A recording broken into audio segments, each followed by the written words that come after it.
you are forgetting to do this. This really helps because now I'm not having to chase it. It's basically centered.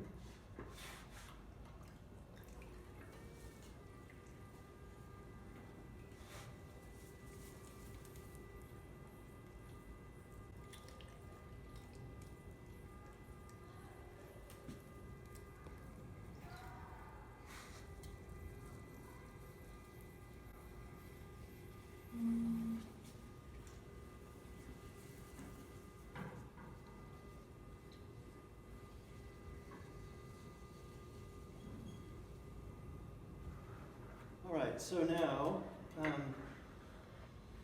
this. Okay, so the bottom's dry. This is relatively dry. Shouldn't be slimy wet. Right? If there's a layer of water in there, you're in trouble. So now the first thing you do is just push it down to get it to adhere. Try not to trap air. So they were both kind of rounded surfaces, one concave, one convex. And now continue joining. So the hardest part of the clay has already been centered, and that's the very bottom. And by whacking some clay on top of it, you're not really throwing that off significantly enough to make a difference.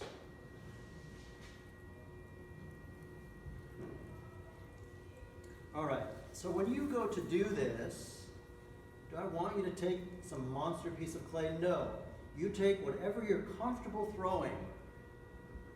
Right? Whatever you're comfortable throwing, use that amount of clay and try this out. Right? So if it's like if you've got 2 6-inch cylinders, that's fine. Just try it out. Try the technique out.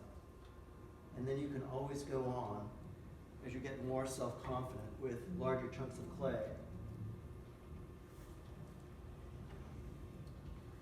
All right, so here's going to be something a little different. I'm going to start the way I normally would open this up.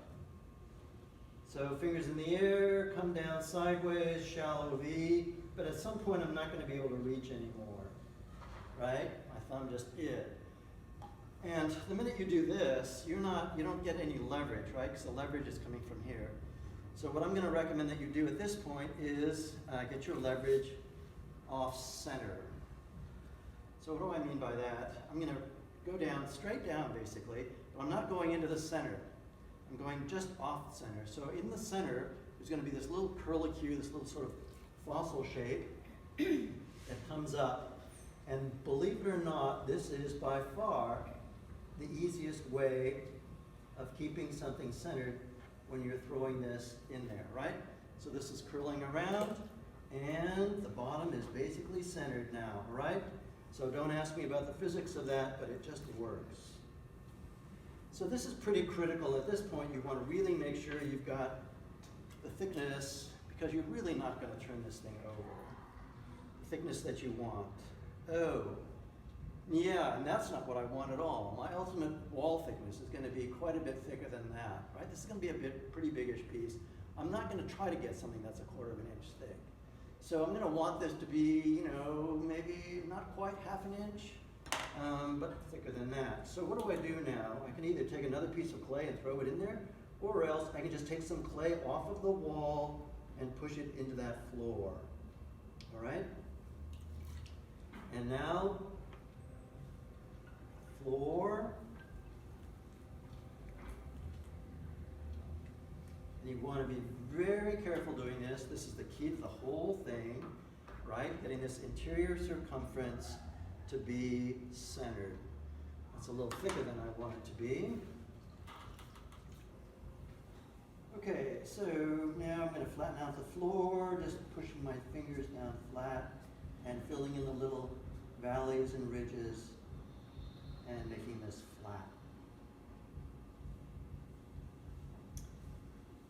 All right, so what have I taught you to do at this point? Typically what you would do is neck it all in together and then start your one-handed pull. But guess what? There's no way that you're going to get any kind of leverage on this with one hand. So what I'm going to ask you to do that's different is instead of using your thumb to push on the outside, I'm going to just use my whole palm of my hand here, and I'm going to tuck it against my hip bone and just lean into the clay, and that's where my one-handed pull is going to occur. So I'm mashing this just with the weight of my body leaning against my inside hands, and you need to be patient when you're using big chunks of clay. You just have to wait for the clay to respond to what you're doing. Simple as that. All right, so I've got some of it thinned out. We're just going to do that same thing again. On the inside, I'm triangulating, getting a nice rigid tool, and we'll do that again. And it's down here at about what? About 5 o'clock, and you're jamming against this. Your opening right now should never be wider than 6 inches. Anything wider than that, it's going to be hard to control picking that thing up and putting it over here. Okay, you know, you can stop what you're doing at any time and cut through this and poke through it with your needle tool. I can tell right off the bat that it's way, way thick at the bottom. It's like, what, 2 inches thick. So here's something else that you might try doing. You just stand up, and so I'm going to make a little ledge here. Push out with the inside fingers. I've got my sponge in my hand in case I need a little water. I can just squeeze that. So the inside fingers come out and make that bulge. And what you do is you have your arm against your body and you just raise your back up. And you can really crank on this clay because there's a lot of it. And now I'm easing off. Notice the bulge is nowhere near as prominent. And I'm just going to finish the pass. And remember when I showed you the big bowl, you needed to leave the upper part of the bowl thick to anticipate being stretched out. Same thing here. I'm going to want to make something that's pretty spherical, and I'm going to need this wall to be on a little bit on the thick side. What's the other part of that? If this is a spherical form, there's going to be a bunch of weight sitting on this. So I need to leave that thicker too, while the clay is wet, anticipating that there's going to be some downward pressure on that. And I want it to be a little bit on the thick side. All right.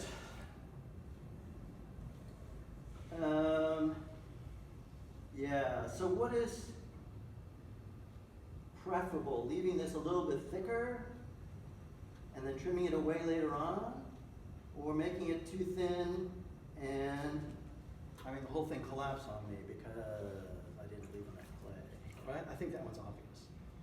Okay, so let's see what we've got here. This thickness, drill, drill, drill. Yeah, that's thick.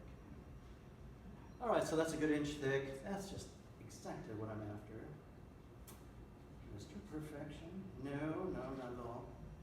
What do we got here? Oh, it's like 1.25 inches. All right, well that's fine. I can trim that away later on. I'm not going to worry about that right now, unless I want to. All right. So let's go ahead. What's the next step? Is to measure that. It's going to go on there. So we do that with the calipers, but first of all, let's check and see how thick this is. Is this supposed to be the same thickness as that? What did I say? That was 1.25 inches maybe? Oh, yeah, like that jump. So here we go. This is the bottom. And it's a little bit smaller, but that's just fine. How do I know that? I've done a few of these. So we're going to put an angle in here. Here's the angle.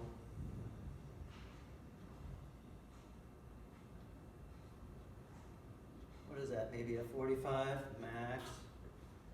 That's fine. I'm going to do the same thing over here. So I've thrown this cylinder basically without a bottom. There's a little shim of clay there just to hold it on here, but basically without a bottom. And now I'm going to, oh, there's my angle. but I'm also going to free up that shim. So I'm going to follow the wall down with my finger on the inside and just go straight down.